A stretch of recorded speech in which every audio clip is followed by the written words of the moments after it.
All right, welcome back to the KnivesFAST channel. It is time for another video, so say hello to Ren and Stimpy and Powdered Toast Man, Log TV, and Choo Choo, and let's get started on the KnivesFAST channel.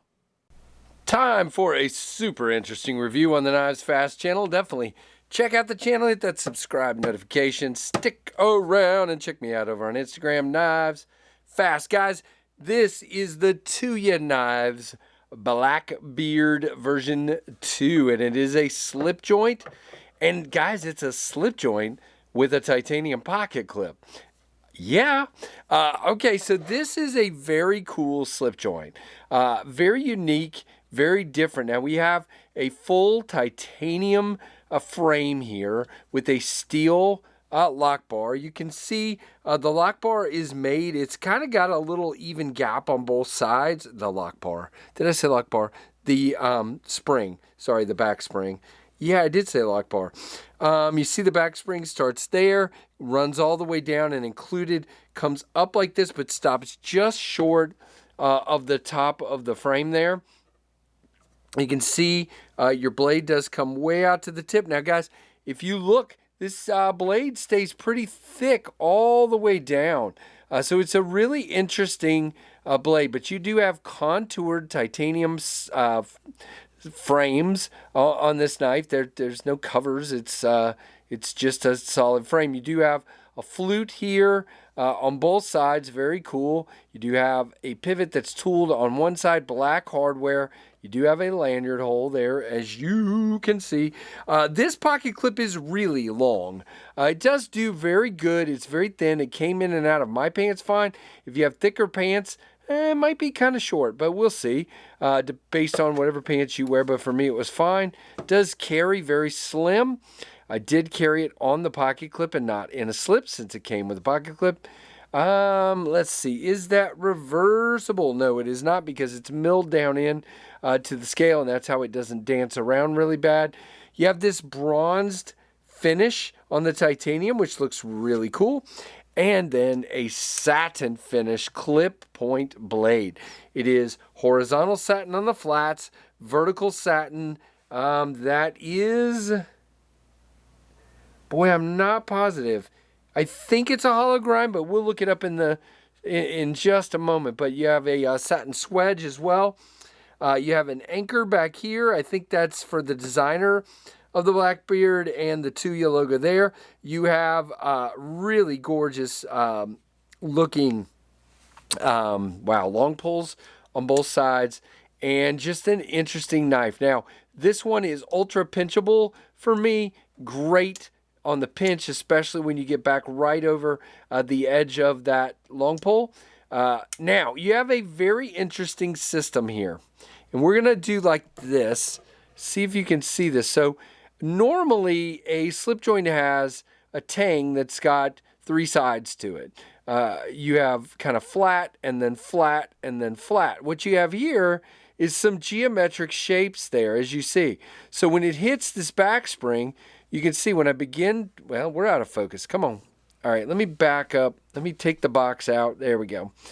When we start to move, you see the spring comes up, and then we hit the first half stop, which is kind of an angled geometric shape there, and the spring comes up there. Then when you go to the actual half stop, we are flush. Man, focus, you thing. And then you got one more notch, and now the spring is up a little bit, and you can see it goes back in and locks in, not locks in, but flattens out when you get to the fully extended position. Now, this first part goes pretty easily, and then you can roll right through those extra. Now, they're there for two reasons. They're there supposedly to make it a little easier to not close it on yourself, because the idea would be that it stops there, but you can see about half the time when I push, it goes through two of those three. But it's still, I'm not willing to test it, but it still should stop short of your hand. Plus, you've got this ridge here that should keep it from dipping down on your hand. But I always close a slip joint like this. We go through the first two, we pop the third one, and now that spring is very strong right there and just pops closed. Same thing when I open, it's very strong here. And then, wow, did you see that? Because I'm pulling so hard to get through that first one, I just blow through the first two, and then there's the last one, and then it's pretty strong in the close, but not nearly as much. So I am going to divide this into walk and talk sections, I guess. This first, I would call this part to here is the strongest, okay? Same thing when you're closing, and that's like a 7.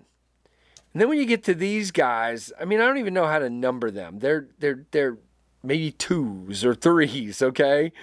And then this is like a 4.5 or 5. Same thing to here, maybe even a little lighter on the close, and then very strong there. So that's super interesting. I don't know what to think of that. Now, the steel is not listed, so let's get the specs out and go ahead and go through this. These are available at TuyaKnife.com for $209 in a bronze and satin finish and an all-black DLC finish. Is the DLC more expensive? Let's see. DLC is $219, bronze and satin is $209. So DLC is $10 more. So designed by Andy Thiel with the help from Sasha of the European Tuya distributor, which is very cool. M390, 60 to 62 HRC. The blade is 3.25 inches. The length overall is 7.5 inches and 3.4 ounces. And again, I guess it makes it a little more fidgety, but it's just not quite used to that. But I do like it a lot, so please don't think I'm complaining. I'm just giving you all the facts. Now, I'm going to put there we go. It's a clip point, so you should be, yeah, you get a nice, well, all right, moving the box again. I need to raise my camera is what's happening. But you do get a nice pierce there. And as far as cutting, cuts very well. It does not tell me whether it's hollow or flat, but you can see it'll cut most definitely. So really cool. All right, let's put this back up like this. Again, $209. Does it tell me if it's flat? No, but it looks flat to me on the grind. All right, and again, $209. Now let's do our comparisons. So, of course, we're always going to have our friends here, the Ontario knife Rat 1 and Rat 2. And then I'm going to see if I can easily get something that I meant to get out of here and forgot to get. So, yep, I got one of them at least that I'm looking for. We're just going to give you another slip joint here. This is the Lake Champlain Barlow, which looks like it's fairly similar lengthwise. And then I'm looking for, oh, you got to be kidding me. How come every time I look for something, of course I should have looked for it ahead of time, and then it wouldn't have been a problem. I'm looking for one more. We're going to see if I can do this in a timely manner. I think timely manner is over here. Nope, that's not it. Seriously, all right, we got it. So here is the beautiful Jack Wolf Knives Benny's clip. And so you can kind of see fairly similar links, a little bit different, but not bad. A little taller on this one and this one than this one, but very cool sizes overall. All right, so that is the Tuya knife Blackbeard version 2. Check it out in the link down below and let me know what you guys think. Hopefully you enjoyed this quick look at this one, and we're going to wrap it up there. But really, really cool knife. So guys, give me a thumbs up, comment down below all the things, like, comment, subscribe, notification bell, and I am so thankful for you guys, and I appreciate you watching the Knives Fast channel.